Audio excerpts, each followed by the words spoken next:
Hi, my name is Giulia Perugia, and I am an assistant professor at Eindhoven University of Technology.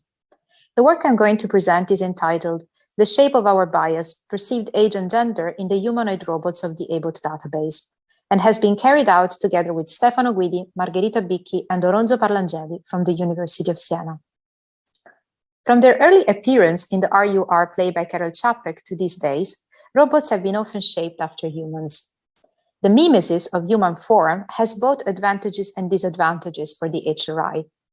However, one important corollary of designing robots in the likes of humans is that humanoid robots are attributed social identity markers such as age and gender.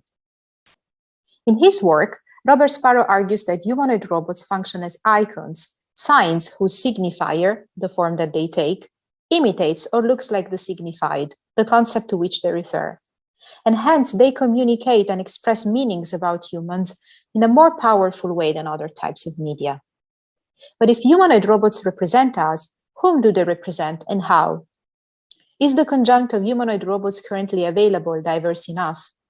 Since roboticists are a relatively homogeneous group of people in terms of ethnicity, age, and oftentimes gender, they might involuntarily transfer their social traits and biases into the humanoid robots they design and build.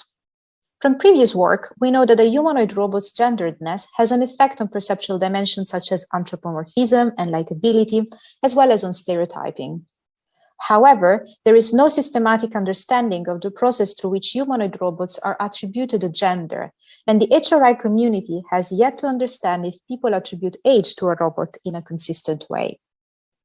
The study I will present is aimed at filling these gaps by describing how perceived age and gender are distributed in the conjunct of humanoid robots, whether there is a relationship between a robot's human likeness and the age and gender people attribute to it, which appearance cues guide the attribution of age and gender to a humanoid robot, and which characteristics of a person influence the attribution of age and gender to a robot. To do this, we leverage the ABOT database. The ABOT database comprises 251 standardized, high-quality pictures of anthropomorphic robots displayed on a white background with corresponding scores of human likeness and appearance. To determine the age and gender attributed to the robots in the ABOT dataset, we performed an online study on Lime survey. We randomly divided the 251 pictures of the robots in the ABOT dataset into 5 groups and randomly allocated 153 participants to one of these groups. For each robot, participants were shown a picture from the ABOT dataset, and they were asked 2 questions. The first question regarded the robot's perceived age. In which moment of life would you place the robot in the image, considering that one is like a newborn child and 100 like a very old person? The second question regarded the robot's perceived gender. How would you describe the robot in this image? They expressed their perception on 3 items: feminine, masculine, and gender neutral, using a 7-point Likert scale. Beyond their age and gender, participants were asked to rate their degree of familiarity with robots, AI, and science fiction, and fill out the 10-item personality inventory and the anthropomorphism questionnaire.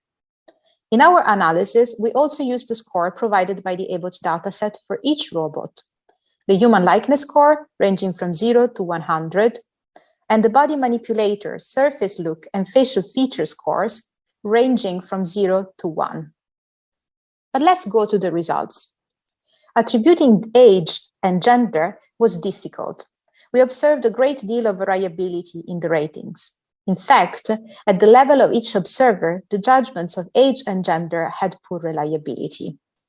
Interestingly, though, at the level of the panel of observers, reliability was excellent. Hence, we used the average data in most of our analysis and in our final dataset.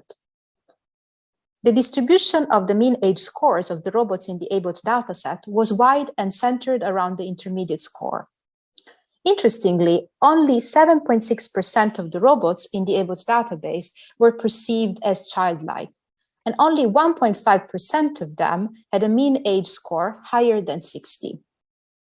While the distribution of the mean masculinity and mean gender neutrality ratings was normal, without clear peaks and with few data at the extremes, the distribution of the mean femininity ratings was highly skewed and narrow. It peaked around 2 and then reduced abruptly. To better display the gender distribution of the robots in the ABOT dataset, we plotted the average ratings of femininity and masculinity. This plot is based on BEM's gender schema theory. According to BEM, femininity and masculinity should be rated as separate dimensions rather than extremes of the same scale, as their relationship can provide information on whether an individual has more feminine, masculine, androgynous, or undifferentiated traits. From the scatter plot, it is clear that most of the robots in the ABOT dataset are perceived as masculine and neutral. Only a few of them are perceived as feminine, and none of them is perceived as androgynous. To understand which characteristics of participants and which features of the robots affected people's gender and age attribution, we used a stepwise hierarchical regression. Here, we report just the main results. When taking into account participants' characteristics, we discovered that men gave lower age scores to robots and rated them as significantly more feminine than women.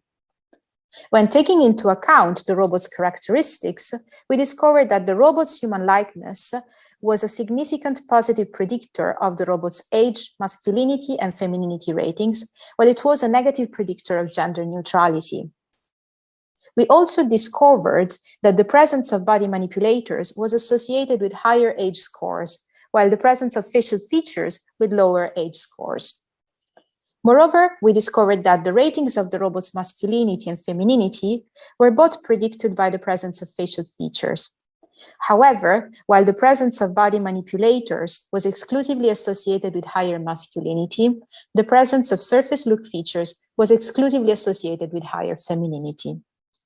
Finally, gender neutrality was negatively predicted by all appearance scores. What is clear from this result is that older age as well as childhood are underrepresented by the current humanoid designs. We hypothesized that the representation of robots as young adults might have to do with the impression of competence and precision that we think robots need to give. Another clear result of this study is that only a few robots in the ABOT database are perceived as feminine, and none of them is perceived as androgynous. This result entails that these genders are underrepresented in the current robot designs. When it comes to androgynous robots, what is difficult to establish is where the bias lies. Are roboticists exclusively designing robots as neutral, masculine, and feminine?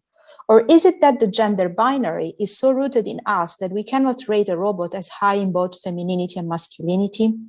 A further result of this paper was that the attribution of femininity and masculinity stemmed from stereotypical views of gender. In fact, the attribution of femininity came from the presence of surface look features, such as eyelashes, hair, and apparel, which are appearance cues socioculturally stereotypically associated with femininity. While the attribution of masculinity came from the presence of body manipulators, which are body parts that physically provide robots with agency, the ability to act upon the environment, which is a stereotypically male trait. From this result, a question arises: are the current humanoid designs representative enough of gender? And since it is clear that stereotypes lead to gender attribution, how can we design robots that challenge gender stereotypes instead of feeding them? The last core result of this work is that social categorization has to do with a robot's human form. This is particularly clear if we take a look at the robots that are perceived as the most masculine, most feminine, and most gender neutral in the ABOT database.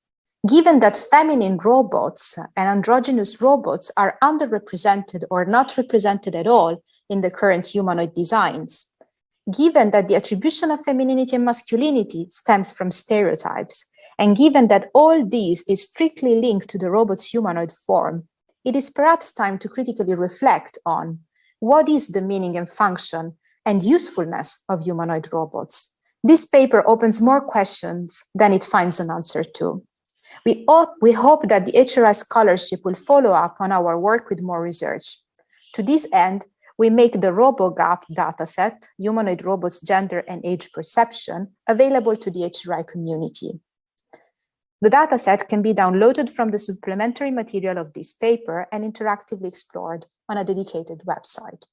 Thank you very much.